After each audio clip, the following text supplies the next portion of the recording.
แสบเสียงเหี้ยอะไรวะอยู่ข้างๆห้องกูก็เป็นห้องเมย์ด้วยแล้วเสียงคิสเหี้ยอะไรวะมันอยู่ในแชทกูเห็นทันทีเห็นเมย์พูดก็ใครเอ่ยห้องเมย์ครับคิสอีเมย์เขินดิตากูมั่ง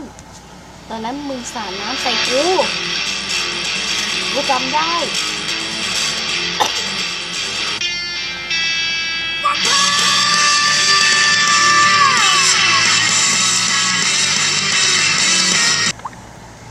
ต่อมา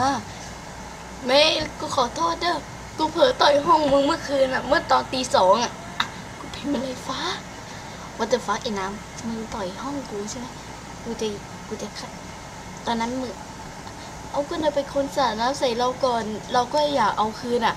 อันนี้มันเอาคืนบ้านพ่อมึงดิ